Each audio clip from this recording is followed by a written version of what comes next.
Hello and good afternoon to you, and thank you for joining us for this Target Jobs Thursday afternoon webinar. We're talking about the CV gap. We're revisiting the CV gap and asking the question, can you do more now than you probably have been able to do over the last couple of years? My name is Matt. I'm one of the Target Jobs editors, and I'll be serving as your host for today's session. I just want to say, when we plan these, we usually plan these quite a way in advance, and it seemed when we were putting this together that everything was going to be opening up and things would be a lot smoother. And I'm getting a little bit worried that every time we plan one of these sessions, it seems to go the other way by the time we come to present it. So I do apologize, and I might try and avoid these topics and see if the whole pandemic just goes away next time. So very first thing I want to cover is the question feed. Please feel free to ask questions at absolutely any time. It works on an upvote system. So if you see a question that you want answered, please upvote it and it will go to the top of the list. When we get to time at the end of the session, we'll come to the questions and we'll start with the questions that have the most upvotes. So please don't just keep asking repeat questions in the boxes, upvote the ones that you want answered. Okay, so I'd just like to introduce our panel. We've got Graham Butler, who is Talent Acquisition and Marketing at Enterprise Holdings. Graham, perhaps if you could tell us a little bit about Enterprise and a little bit about what you do. Yeah, absolutely. I'm sorry about that. My lighting, for some reason, I look like I'm now in space or in the dark. So I'm going to put another light on in just a moment, I promise. So Graham Butler, my job title, as everybody who works in recruitment nowadays, has something a little bit jazzy. Mine is Talent Acquisition Marketing Specialist. It is recruitment, just with a jazzy job title. I work for Enterprise Holdings, who our kind of most famous signature brand is Enterprise Rent-A-Car. So we are known for launching thousands of careers in operations management every year across the United Kingdom, where you get the opportunity to learn and run and manage a business where you share in the profits along the way. And it has a kind of quite unique promote from within culture. So opportunity to join as a graduate and get all the way up to the same level as our current CEO has, who joined as an intern as well, all the way back in the day. So there's a very quick overview from me, and I'm now just going to go and put some more lights on so people can see what I'm talking about. Thank you very much, Graham. And you can check out some of Enterprise Rent-A-Car's work on Target Jobs as well, because we've got a lot about their graduate schemes and whatnot. So please do take a look. And Catherine Gibbons, who is Early Careers Recruitment Manager at Assets. Catherine, perhaps if you could tell us a little bit about Assets and what you do. Yeah, absolutely. So Assets we're in the professional services industry, largely an accountancy firm with some sort of advisory services in there as well.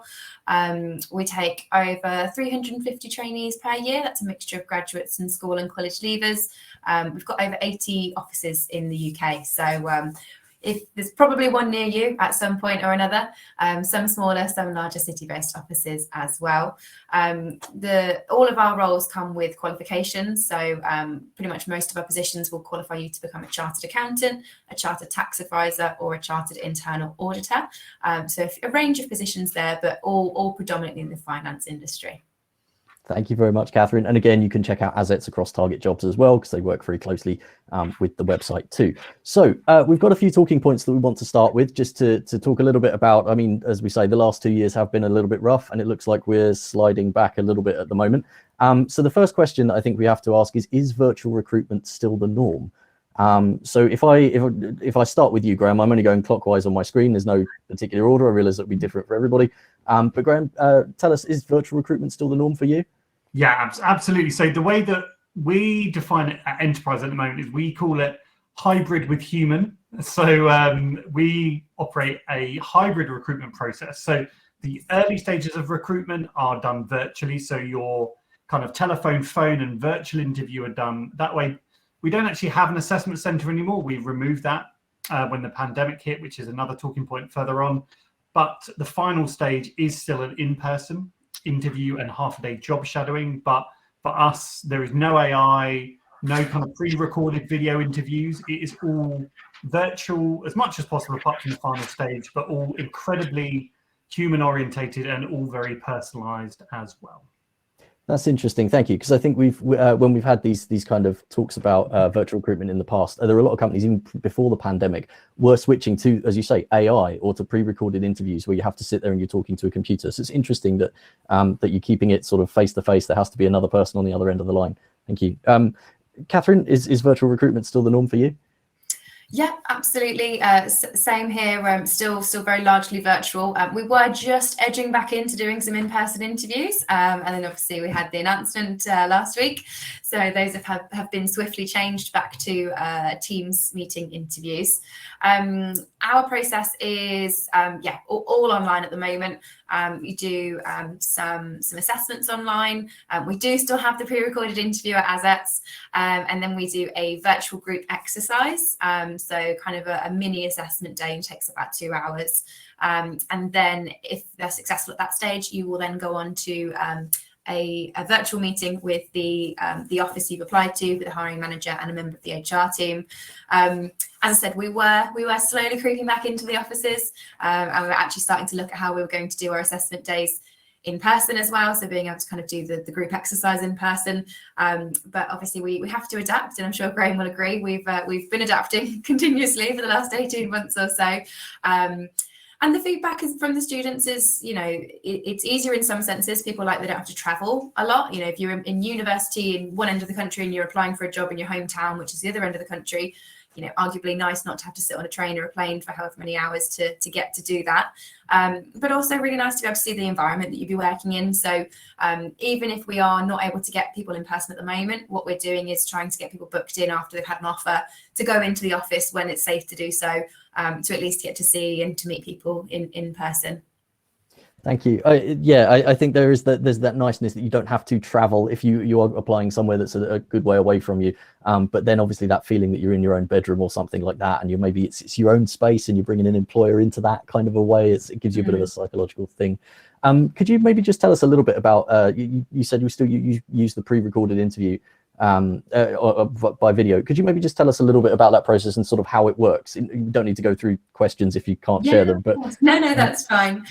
So our interview is a motivational interview. So the focus is for you to demonstrate an understanding of our business. So why you want to work here, an understanding of the role that you've applied to, and also an understanding of the professional qualification that's associated with that role. Our qualifications and finance qualifications in general are not easy. So we like people to kind of be upfront and see that and understand kind of, what's involved, and demonstrate that understanding to us. So they are three questions, 90 seconds each. Our system doesn't time you out, and it doesn't make you only record once. So you do have the option, I'm not sure if it's better or not, being able to watch yourself back and deciding whether you want to submit that one or if you want to re-record it or not. But yeah, so it's not quite, I think, as potentially a bit as harsh as some are, where you literally get one shot and that's it, and that's all you get to do. You can re-record it until you're happy with the final result. I think that sounds it sounds quite intimidating, but when you say it like that, you have the chance to re-record. You can watch it back yourself, so you know what someone is going to see. I think that's that adds a definite sort of aura of psychological comfort when you're going through the interview process. So how about the landscape we're looking at the moment? So Catherine, if I start with you this time, we'll keep reversing directions to change things up a little bit. What sort of landscape are we seeing in terms of placements, internships, work experience, and jobs, either in the sector or ASETS? So from a job perspective, kind of overall, our trainee numbers are up. So last year we took about 230 in the end. This year we're already in excess of requests for 370. So we've definitely seen that growth that I think a lot of employers are pushing towards, and kind of investing more in the trainees. Historically, we've not done many placement years. This year, a lot of our offices are starting to show an intrigue and an interest in that, which is really great news. And we are just in the midst of trialing a summer internship program, which is going to be practiced and guinea pigged in the North regions. So we're going to see how that goes. We're looking at building an 8-week summer internship for penultimate year students. We've not been able to do them previously, with COVID for the last kind of couple of years. And prior to that, it wasn't something we did a lot of at ASETS. It's something we're trying to introduce more of, because we appreciate people want that flavour of the role they're about to commit the next however many years of their life to before they do it. And I think, 8 weeks in a team, doing the work yourself, learning the ropes, and just, seeing what the other trainees are experiencing is probably the most valuable thing you can have. I know everyone competes and wants to have summer internships on their CV from a from a prestige perspective, and people think that it will make their application stronger. But actually for us, it's just way more about you getting to know the role and getting to experience what you're involved in, as opposed to it setting you above other people because you've managed to get it, for example. Thank you. And I mean, it sounds very optimistic when you say as well about, in the summer we're trialing it and we're going to do this. This is all going to, in theory, is going to be in person. It's going to be coming into offices. You've not got any sort of plans to keep things virtual or anything like that? No, so the assessment process will remain virtual, but what we would like to do is have the internships in person. The feedback we've had from our trainees who've gone through the last 18 months has been that, the in-person training has been so much more valuable than the online stuff. You just can't replicate it in any way. Having those faces and those bodies around you that you can rely on and go to. So we very much want to run it physically. It may be that we just have to be careful with the numbers in terms of how many people are in the office and distancing and things like that. But I think if the last 2 years have given us a trend, it's that summer tends to be slightly less stressful and locked down than perhaps other months of the year.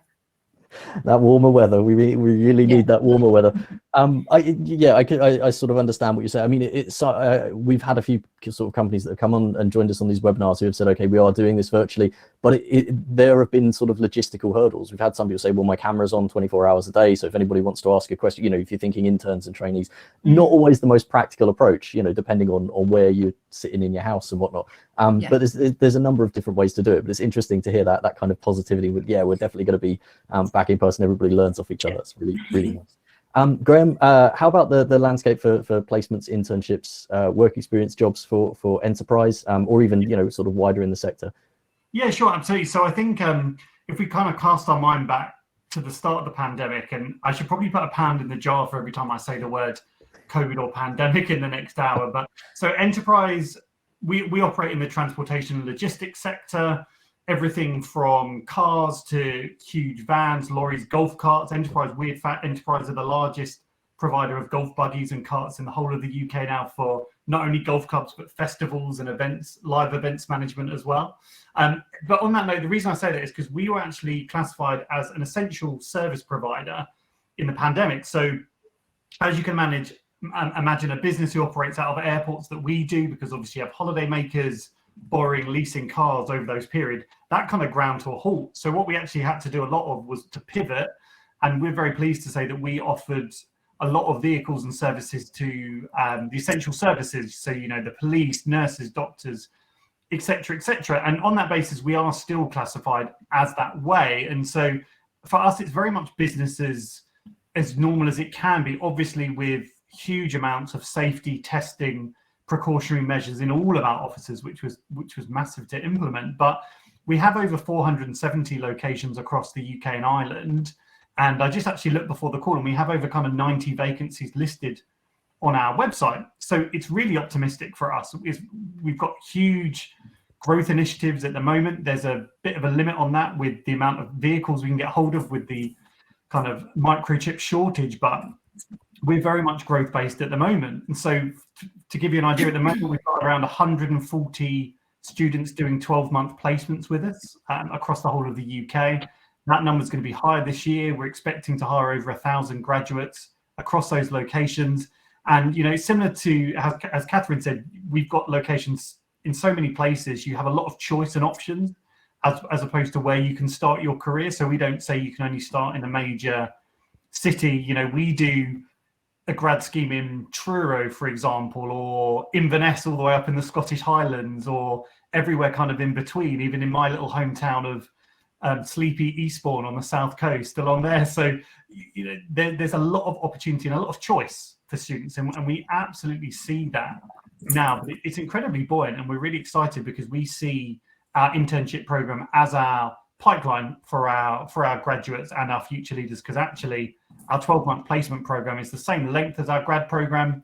The only difference is, of course, you have to return to university for that final stage as well. So in short, just to echo Catherine's words, really buoyant and really exciting, and going forward to have such a number of opportunities available for students across the whole of the UK and Ireland too.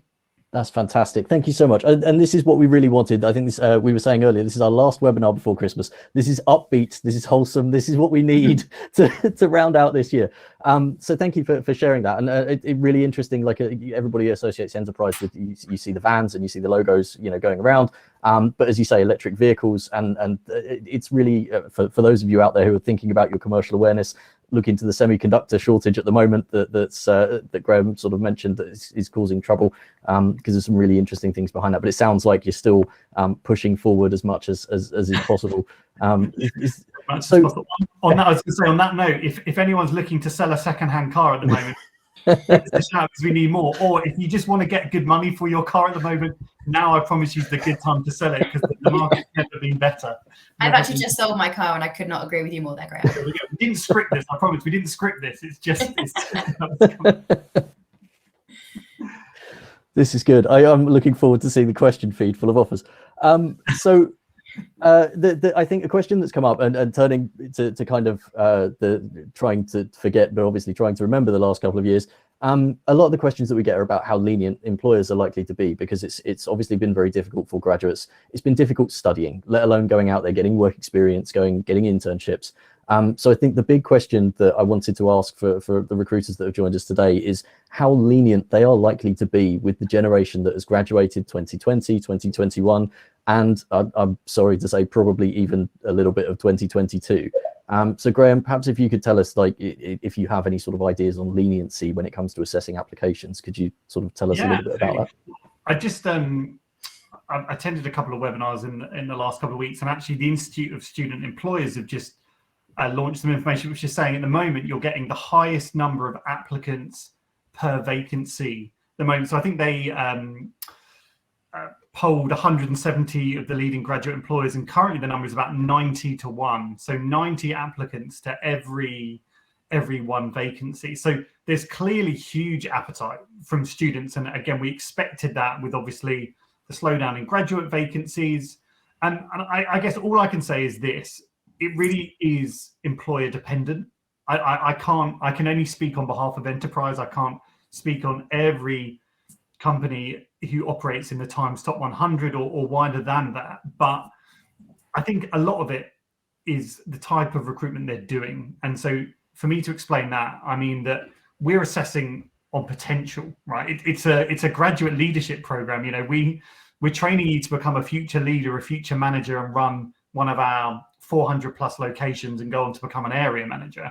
Right? Leaders aren't born. We firmly believe that they are molded, they are developed, etc., etc. So we always assess on potential, and a year's, we'll call it a CV gap, or a year's different experience isn't going to be your defining factor. Just like we say at enterprise, we want you to have your degree, right? But if you get a 2.2 and get 59% but have worked all the way through university, or you have loads of other commitments and have been involved with loads of things, versus someone who got 61%, has never worked a day in their life, and comes from a more privileged upbringing, who's going to be the stronger candidate? And I say this, I've had an argument with this on a previous session, not one of these, I promise I'm not here to argue today, but I've had a disagreement with people on this in the past as well, because it is all about potential. And I guess my point is, your degree doesn't define you. It does show commitment to getting things done, but similar to 1 year in your work experience, that's not the be all and end all for us. There's many people who've gone on in this world to be incredibly successful with 2.2s and without degree education, of course, as well. And similar with our graduate program, because we don't take people just from one degree background, because to be a great leader and manager doesn't mean you have to have studied business and management at university. You could have studied French, sociology, psychology, sports science, something like that. So for us, it's all about potential and how we assess that potential. And 1 year isn't the be all and end all in a career. So that's my kind of thoughts on it. And that's where we stand. So in short, we are still as open as we have done and been for many, many years at enterprise, so that, we are lenient when it comes to that CV, especially the last couple of years.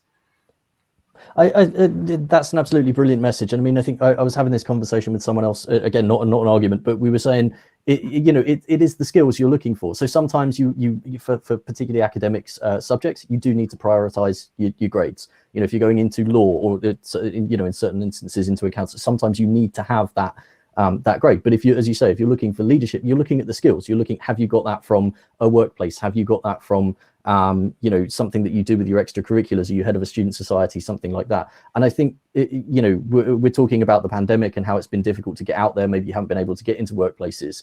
And one of the things we've said on these sessions before is, well, you might not be out there running a huge event for 100 people or whatever it is on your university campus, but maybe you've been organizing quiz nights, or you've been doing something over Zoom, or you need to have something on there. And I just because you mentioned the leadership, I wanted to ask you, if someone says, oh, well, I'm terribly sorry, but I really did want to do this thing, but it got cancelled because of COVID, would you be saying, okay, so try again next year? Would you be saying, look at what else you've done and tell us about that? What would you be sort of looking to, in terms, we're talking about leniency, what would be the alternative if something's been cancelled for COVID? Yeah, I mean, I always think to yourself, you find out when it gets cancelled, right? Because a lot of stuff was cancelled last minute. We've all had that, where we've had things planned in person. So I think a lot of it for me is, I want to know the thought process behind it. What was the planning? What was the organisation? Because, a lot of people, and again, I have this debate with many people, to be a true leader is when people follow you, right? It's not just a job title. Because I've had this before where people have come to me and said, oh, Graham, I'm a leader because I'm captain of the sports team. Let's call it basketball forever. And I say, okay, so what do you do? And they say, well, my team wins. And I said, yeah, that's the result of a group of people together. That's not your input. Do you see? So I think for me, I always want to dig a little bit deeper. And I think all great recruiters do this. You don't just take things on face value. You listen to understand, but then to probe a little bit deeper and say, okay, well, I know this event got cancelled, but what was the planning like in the lead up to it? Did you do something alternative? As you mentioned, Matthew, did you do a quiz night? Have you kind of shelved it for next year? Will it carry forward? What does the legacy look like? What's the continuation? And it's interesting you say about student societies, because one of the biggest bits of advice that we always say at Enterprise is, instead of being a member of 10 societies at a kind of a participant level, try to aim for a leadership role in a society, because that is such valuable insight to talk about at any interview, because it is something that differentiates you. You've got to remember, everyone's going to have a degree applying for a graduate program, right? More often than not. So what is not everyone going to have? Maybe being head of a student society, or setting up a student society, or playing that key role. So to answer your question, leniency, absolutely, but just digging that little bit behind it and just saying, well, what happened next? What happened after the event got cancelled? Did you throw in the towel, or did you look at other creative ways to maybe deliver the event, or plan or replan it for another time, or move it forward? Would be my thoughts. That's brilliant. And I like the way that you've put it. It's almost talking about what you haven't done as much as what you have done, and what, digging behind, because even on your applications, before they come to you, you want someone who has gone, right, I've looked at what I've done, and I've really looked behind it, and this is this, and put all the details in there so that the recruiter can see it. I think it's really good advice for anybody who's watching the webinar today. Catherine, leniency, obviously a different sector, slightly different approach. How lenient are you with graduates that might have a CV gap over the last couple of years? Yeah, so CV gaps mean absolutely nothing to us. We're trying to move away from even looking at CVs entirely, to be honest with you. We take a behavioural recruitment approach, which means that, as long as you pass the process and you pass the kind of assessments that we give you, it doesn't matter what you studied, where you studied it, when you studied it. We've had people be successful in recent years who've maybe been a teacher for 10 years and decided to go for a career change, or maybe, because of COVID, people haven't been able to get graduate schemes. We've actually specifically launched some January kind of start dates within the businesses this year to kind of help those, I guess. One, help our business. Obviously, we need the people, but two, kind of help those people who maybe missed out on opportunities last year with the kind of the up and down rate of trainee vacancies as it was last year. So that's definitely something there. I guess in terms of leniency around grades, it's a little bit trickier in finance, just because they do have to take some very tough exams. So typically we look for a 2-1. We have got an opportunity in your application form to tell us if you had extenuating circumstances. So if you lost someone close to you during COVID, or you were shielding because you're particularly affected and at risk and things like that, all those things, I guess, your ordinary person didn't experience in the last 18 months that could have contributed to perhaps your grade not being where you wanted it to be. Absolutely. The other thing we've done is, from our school and college leaver perspective, we've slightly dropped the grades that we look for, because we appreciate, again, being an 18-year-old in this setting, I can't imagine it. It's been an enjoyable kind of 18 months to 2 years now, nearly.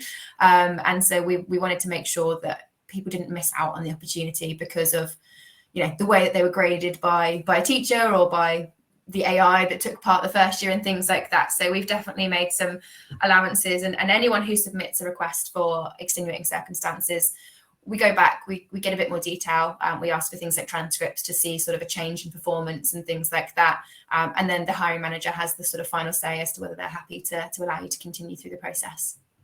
No, thank you. And this is nice, because we're hearing the other side of it. This is the systems that are being put in place to be a little bit more lenient given the environment that we're in. And as you say, there was a bit of all sorts of discussion about A-level grades and GCSE grades, and who knows, I think some people probably still will be campaigning for this in a couple of years.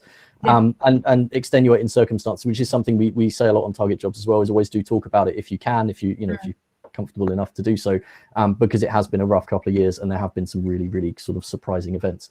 So really just, really useful. To those of you out there who joined the webinar, please, if you are applying somewhere and you have had, a really rough couple of years, do look at what the employers are doing. I think that's the key takeaway here, is go to visit a website, contact the recruitment team if they're available to do so, look at extenuating circumstances, that these things are there to help you.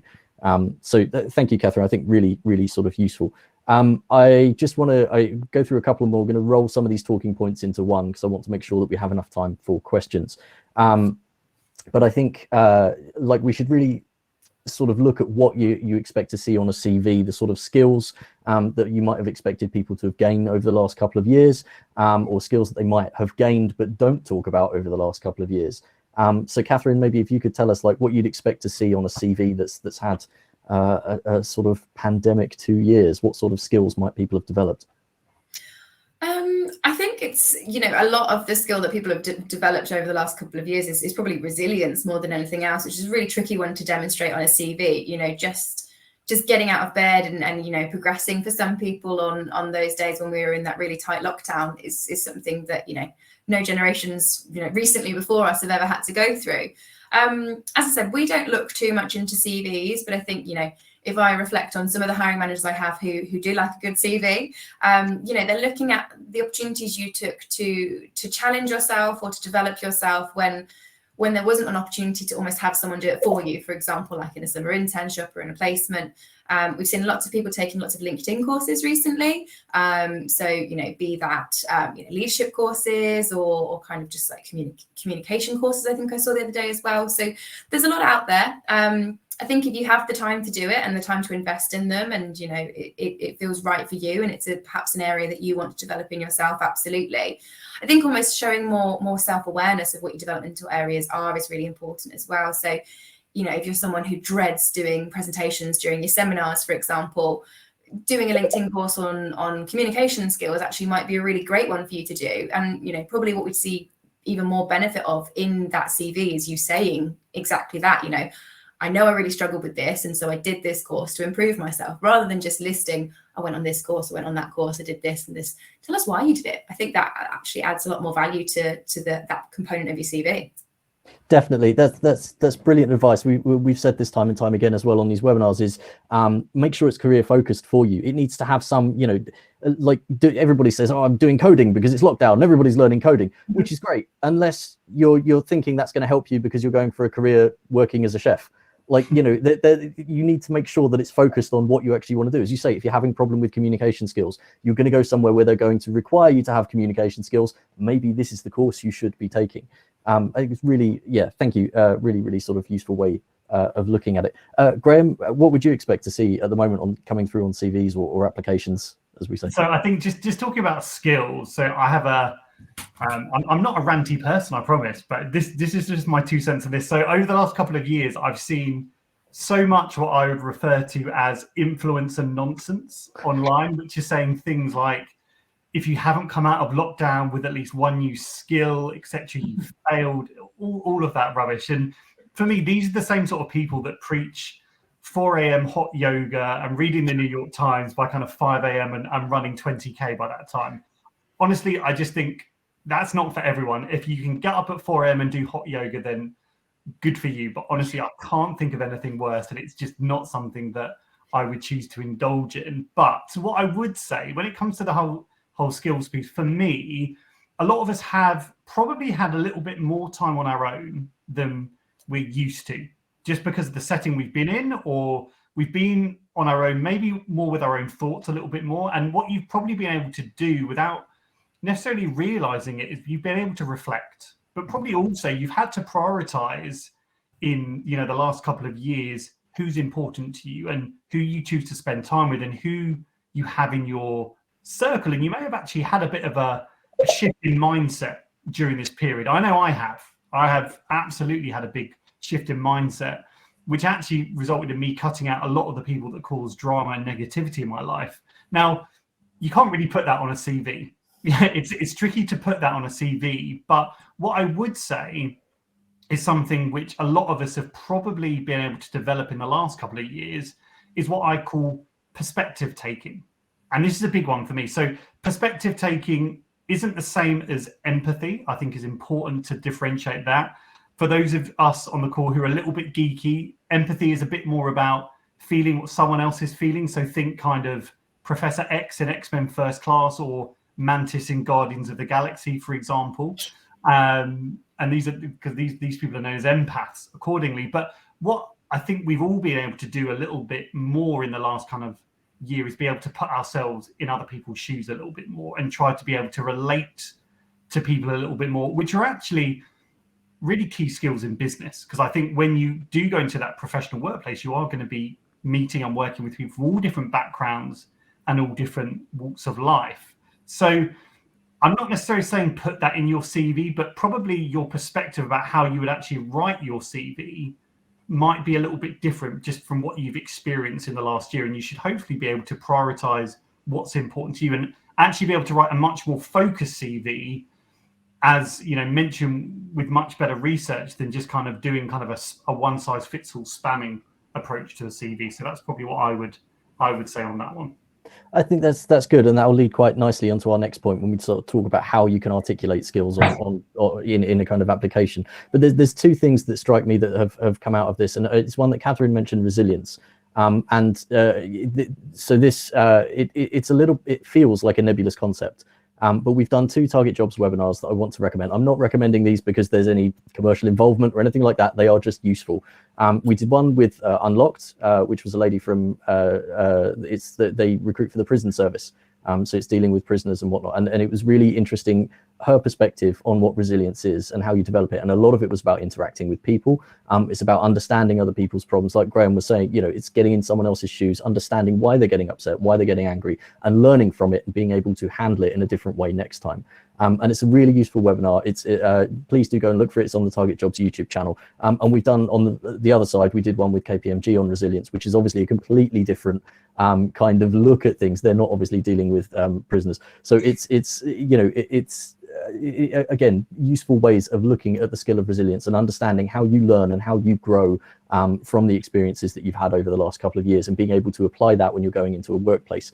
So please do go and check them out. They should both be on the Target Jobs YouTube channel, or you can just Google them. But I think they're really, really useful. I think it just covers a couple of the points that you both mentioned. You know, it's useful to have somewhere to have a look at later. So if we just talk very, very quickly about how to articulate some of these skills, as Graham, as you said, it's very difficult when you're talking about like empathy and you know, how to connect with people. How would you expect to see it written down when someone's, you know, first application, they're coming to a job? What would you expect them to, or how would you expect them to present it when it's written down? I mean, again, I'm not even necessarily sure if you need to have this on your CV. So I guess my point would be, if you've got a skills-based CV approach, which is often where you'll have your standard address details, personal statement, education, work experience, and then you normally highlight, let's say, 3 key skills. If they're not your, what I call your key strength differentials, which is a bit of a mouthful on a Thursday afternoon, I wouldn't even necessarily know if you would include them. So I guess for me, because your CV has to be a true reflection of you. So if you really have upskilled loads in the last year in a particular area, and it is what you would define as one of your key strengths, then I would say discuss it. Absolutely discuss it. But I just think for me, I don't think you necessarily need to really draw attention to it in your CV. But, you know, as we've talked about already, you just have to be able to reference and evidence what you've been doing in the last 2 years. So for some people, they've had loads of mental health struggles. I think we've all had those days when getting out of bed has been incredibly difficult for many of us. And some people that goes a lot deeper. Other people have had people they've had to care for. Other people have had to still be working 40 hours a week whilst university, etc., etc. So everyone's experience has been different. So I just think what you need to be able to do is articulate what you've been doing in that period. You know, as Catherine mentioned, lots of people have been taking online courses, and that's great, but you've got to be able on your CV, as Catherine mentioned, evidence. You have to be able to evidence, and there's no point just putting attended online training session. You know, what did you learn? What's been the outcome of it? How has it helped you? And you can add that as a separate section in your CV itself. Again, you know, Matthew, you made the point about coding.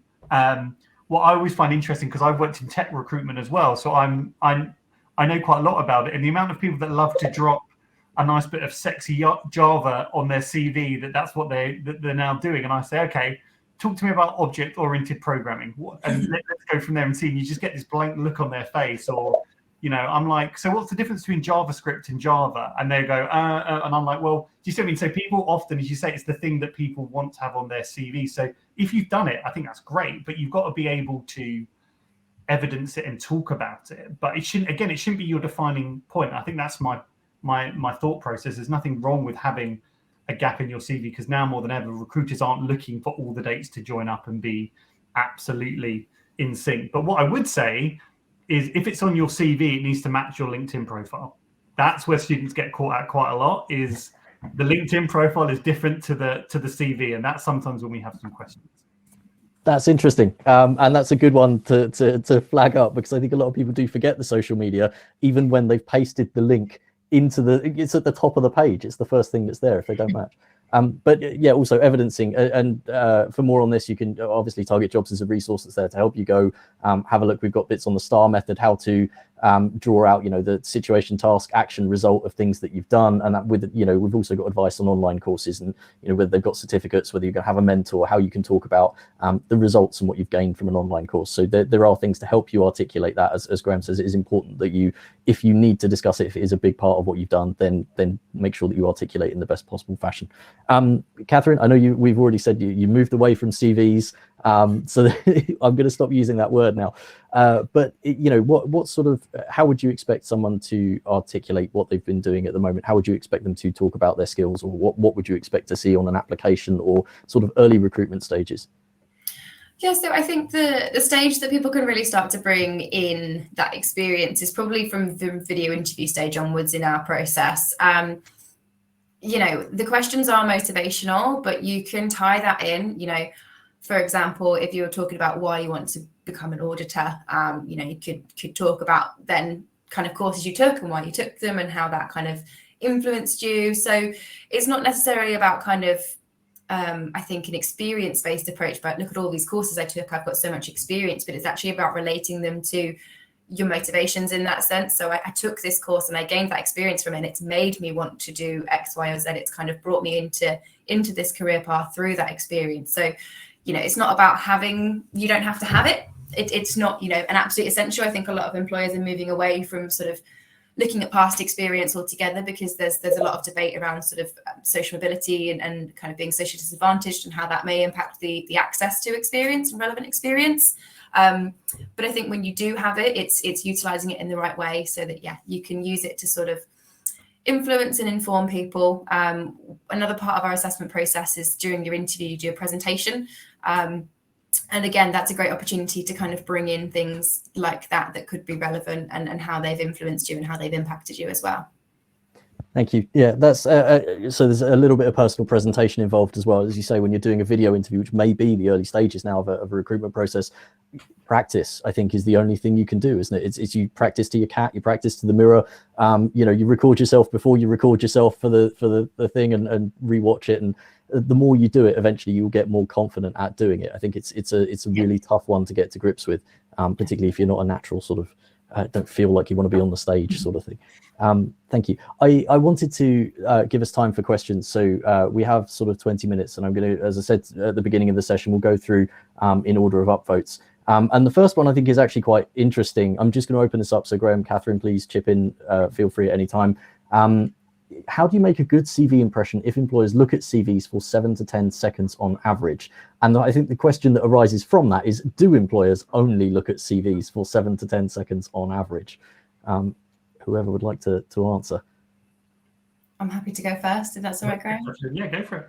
Yeah. So this is actually one of the reasons why ASETs are trying to move away from using CVs as a screening tool as the first and foremost. I think when you look at a CV, that's when unconscious bias can begin to play a part. So I think it's really important that either the person who's screening is very good at holding themselves accountable, or kind of like us, we take that out. So the only reason we would ever look at a CV is to check, have you met the minimum grade requirements, basically. But I used to work in a recruitment agency when I first started out in recruitment, and unfortunately it is true, people do look at CVs for a very, very brief period of time.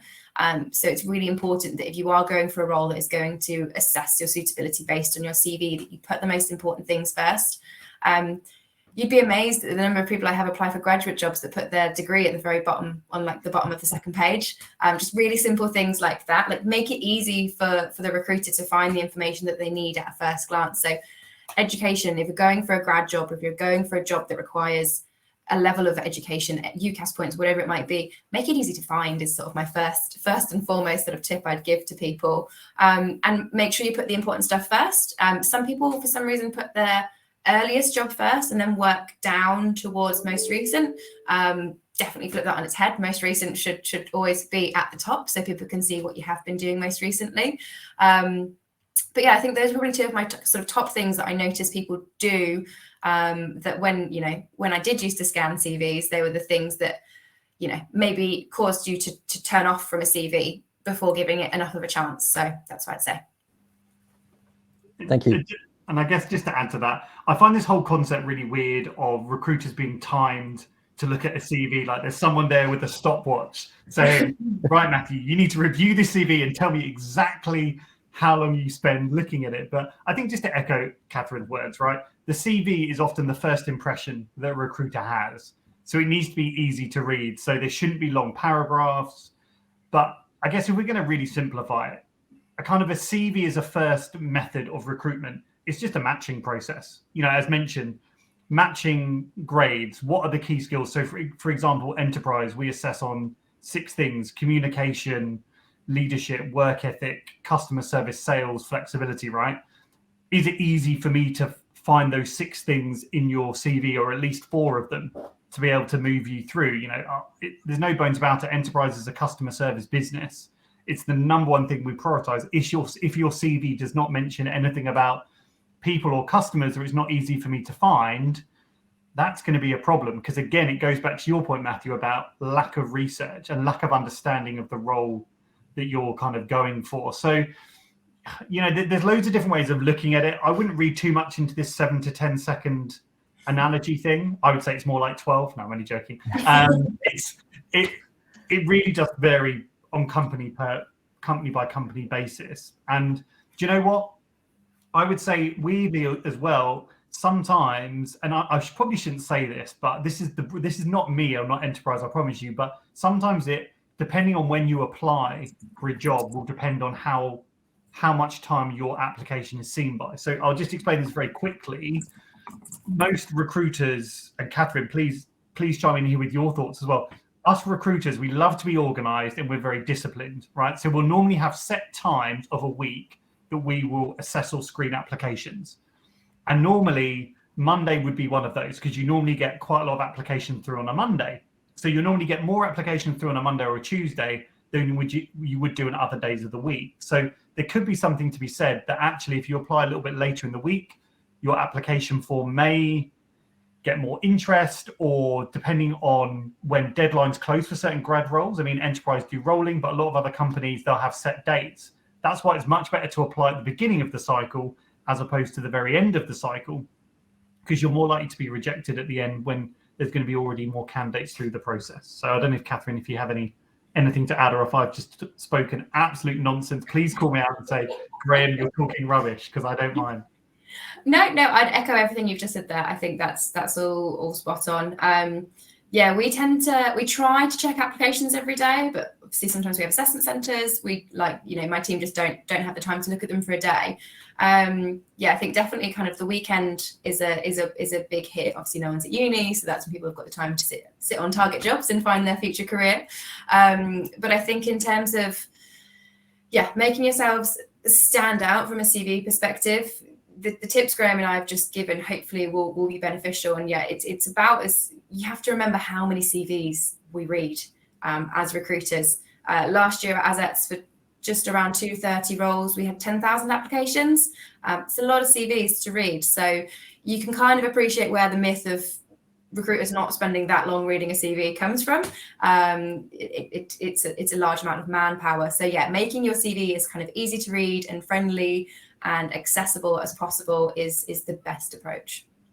Really, really useful advice there. Thank you to you both. And a good argument to produce a different CV per employer. If you're out there watching this, you could potentially be in the category where you could apply to Assets or you could apply to Enterprise. But the CV that you would send would need to have different things at the top, would need to be structured differently. I thought it was just quite a nice sort of comparison to hear from you both. I'm not reading out names when I read out the questions, and that's because these are recorded for YouTube and GDPR and all that sort of thing. We don't want to name anybody who doesn't want to be named. So the next question, I don't have experience because I don't have a job. I don't have a job because I don't have experience. This is a common graduate student circumstance. What steps do you recommend to progress from a lack of experience to a job? It's quite a good one. Yeah, I'm happy to kick this one off. The charity sector is your absolute friend here, your absolute friend. And I say it to everyone, charities are overwhelmed so much at the moment. They are getting so many donations and they need people to help with fundraising. They need people to help in their stores. And I promise you now, they are more than happy to help people and train you up in retail experience. I know loads of people who've ended up getting great graduate jobs and they reference the charity work they've done, whether it's working in a local shop because they've had till training, they've had customer service training, they've had to deal with complaints. It is an absolutely easy way in, and yet you're not going to get paid for it often than not, and you're doing it because you're investing in your time. But often certain roles you do get paid in it as well, so it's worth looking at. But the charity sector is your best bet here, but also online internships. There's loads of them around and things that you can reference. GTI Group included, there's loads of different things and courses that you can take and virtual work experiences which are free, which are going to give you something to talk about at the interview. But it's a valid point, but there is a valid solution I've just presented. I guess the other thing is to just look at where you're applying. There's a lot of employers nowadays that don't necessarily look for experience anymore. I think it's especially relevant experience. Relevant experience has kind of become a thing of the past, especially with COVID. We can't expect you to have done a summer internship in the last 2 years. So when are you going to have done that 8-week internship at a law firm or whatever it might be? But absolutely what Graham said, I think, is getting experience just in the real world. We've had people who've come along for interview, they've got the grades, they've got all of this, but they have no real world experience. And it doesn't matter if you're serving someone in Tesco, helping sort out clothes in a charity shop, or you did a financial report for a customer when you did, relevant work experience, as we call it. It's just customer interaction is what is the really key thing to have experience with, I would say. So definitely that charity sort of volunteering aspect, I think, is a genius idea, Graham, definitely. And it is what you need to kind of make you stand out. I think people always, from a hiring manager perspective, I always hear people go, oh, they worked through university. That's really good. And I think even just having like a very small part-time job over the summer, the Christmas break, whatever it is, if you can get something like that, doesn't have to be relevant, just any old job where you're volunteering, whatever you're doing, you're speaking to people, because the majority of roles nowadays, you need to speak to people. Any job where you don't need to speak to a person is probably going to be replaced by a robot anyway. So I wouldn't waste your time going down that sort of graduate schemes. But yeah, it's developing those people skills. That is the work experience I think that most employers now are after. But there are companies out there equally. I was at PwC before I came to Assets, and literally work experience was completely disregarded. So there are employers out there that don't look for it at all. Yes, again, really good, really sort of good points. And even I think when we talk about talking to people as experience, it's also talking outside of your own peer group. It's outside of your comfort zone. So it's easy to join sort of university clubs and societies dealing with lots of people who are your own age and similar interests and everything else. But it's another thing to volunteer for a charity or to volunteer for a project where you might be dealing with someone who's, you know, you're not used to interacting with. You could be looking after the elderly, could be with children, you know, something that you actually have to interact with a wider range of people. And I think I recommended this on one of the last webinars, but the NHS did have a COVID volunteering system way back in the early days of lockdown for vulnerable people who just wanted someone to talk to, which was something you could get involved with. And also, I think there are sites like Nextdoor, which is like a Facebook network for the local community. If you really are trapped at home, there'll be very often be people who need help with something or have a project that they want to get people involved in, charity or otherwise. So there are lots of options out there, even if you are really sort of tied down in at home. I guess the other thing I'd say just on that point, the other point I would think in terms of there's loads of gigs that you can get now. So obviously the gig economy is big. So when I was a student, which is going back many, many moons, you know, the likes of Uber, Deliveroo, Just Eat and things didn't exist whatsoever at all. You know, that's a great opportunity. And I know people who've done that and that was their first job. And it's not going to be the most glamorous work, but guess what? It's going to teach you a lot about time management and attention to detail, because you will know if you deliver someone's wrong food to them on that, you will absolutely hear about it. And yeah, I guess the other thing to add is that, you know, as Catherine mentioned with the CV piece, there's a lot of applications, right? You have to, and I'm not being harsh here, but you have to think to yourself, you're not going to be the only applicant for a job. And if you were the employer for a specific, let's say you're hiring someone for a retail grad job, if you have one candidate who's got experience working in retail versus one who maybe doesn't have any experience, who are you more likely to hire? And I'm not saying that you won't get hired if you don't have experience, because you still will. As Catherine mentioned, lots of jobs out there, but sometimes you do have to be a bit realistic. And with an application to hire ratio of 90-1, of those 90 people, there's quite a few of them who are going to have work experience. So, you know, don't be too hard on yourself if you get knocked back, because there are other people competing for those jobs as well. But yes, definitely a really good point to note, and focus on yourself rather than on, I mean, you need to be aware of the competition, but don't keep comparing yourself to other people. Because I think that's, we were talking about the influencer stuff that's online, where it's, I've run the marathon and I've done this and that. That's some CVs really, when you look around some of your people, you're okay. Yeah, of course you've been a US senator for a year, because every student has done, you know, like it can be quite intimidating. So it's just work on yourself and just try to improve on yourself, not on what other people are doing. So this is, I think this is next question is more sort of application related. Is an academic reference important when sending a CV? I think that's when applying for a job. Academic references, I would assume you're asking a university teacher to be a referee for you for a job. I can start this one. So we do ask for academic references, but only once you've been offered the job. I would always advise against putting referees on a CV. If anyone's taking references and you haven't signed a form saying they can take a reference, and that's a slight concern on my end.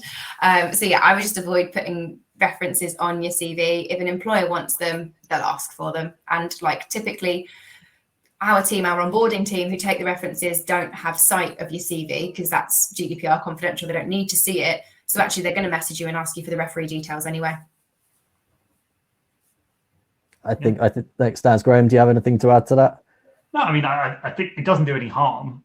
I don't think it's going to be the difference between you landing a job or not, depending on how good your academic reference is, because that's what you've got your university transcript for, right? An academic reference is a snippet of one module or several modules you've taken, whereas your transcript is that overall showcase. So, you know, some employers like to see an enhanced transcript, or some will like a reference from your personal tutor. But you know, as Catherine mentioned, it's not I'd say mission critical, especially not in the application form stage. And I completely agree with Catherine. Don't put people as references haven't been reached out to, because that gets awkward for sure. Those emails with the official forms when they land in your inbox and no one's told you they're coming, not welcome. Yes. So quite an interesting one here. We were talking about how long we spend looking at the CVs.